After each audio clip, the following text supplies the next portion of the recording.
पहली बात, SC ST का जो रिजर्वेशन है उसका आधार आर्थिक नहीं है कि उसमें क्रीमी लेयर या वर्गीकरण किया जाए। उसका आधार जो है वो अनटचेबिलिटी है, छुआछूत है, भेदभाव है, जातीय उत्पीड़न है।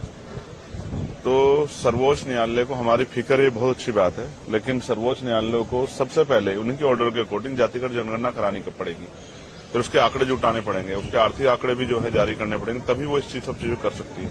तो उनको करना पहले ही चाहिए। अगर वो दलित वर्गों के इतनी हितैषी हैं तो उनको सब सारा बैकलॉग भरवाना चाहिए और जातिगत जनगणना के ऑर्डर सरकार को देने चाहिए। अगर SC ST एकजुट रहेगा तभी अपनी लड़ाई लड़ पाएगा।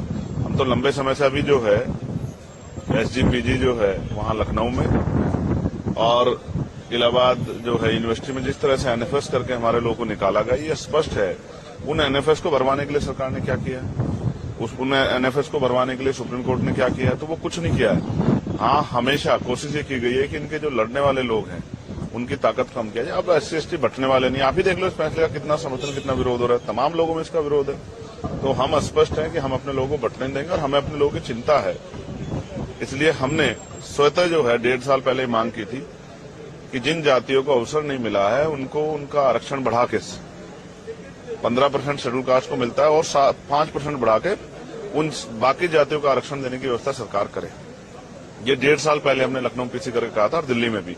और जो OBC की वैसी जाति है उनको भी जो है 15% अलग से रिजर्वेशन देने का काम जो है 27% से अतिरिक्त सरकार करे, लेकिन कहाँ सुना, सुप्रीम कोर्ट ने भी नहीं सुना।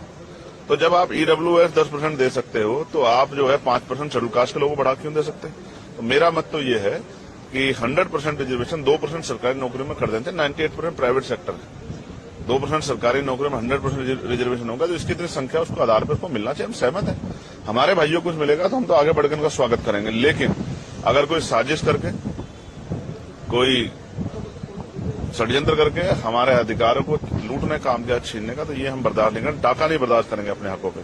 इसके लिए चाहे सरकार से जो है अध्यादेश लाने की बात हो, चाहे सुप्रीम कोर्ट में जो है रिपिटिशन दाखिल करने की बात हो, या मैं आज सारे मेंबर ऑफ पार्लियामेंट जो शेड्यूल कास्ट शेड्यूल ट्राइब के हैं या जो सामाजिक न्याय को मानते हैं उन सबसे चर्चा करूंगा और बहुत जल्द जो है एक बड़ा जो है हम अपना इस संघर्ष का स्वरूप सरकार और सुप्रीम कोर्ट को दिखाएंगे। हम अब पीछे हटने वाले नहीं, हम अपने अधिकारों के लिए, स्पेशली मैं चंद्रशेखर आजाद, अपने लोगों के अधिकारों के लिए, बाबा साहब अम्बेडकर ने कहा था कि जब मेरे हित में और देश हित में टकराव होगा तो मैं देश की तरफ रहूंगा, लेकिन जब मेरे समाज के हित में और देश हित में टकराव होगा तो मैं समाज की तरफ रहूंगा। मैं फिर आज कहता हूं कि अगर कोई भी हमारे अधिकारों छीनने का काम करेगा तो हम हर कीमत चुकाने के लिए तैयार हैं। मैं अपने समुदाय के साथ खड़ा हूं, उनको ना बंटने दूंगा, ना उनके अधिकार में कटौती होने दूंगा। उनके लिए खड़ा हूं, उनके लिए था, उनके लिए हूं और उन्हीं के लिए हम लोग राजनीति कर रहे हैं। धन्यवाद।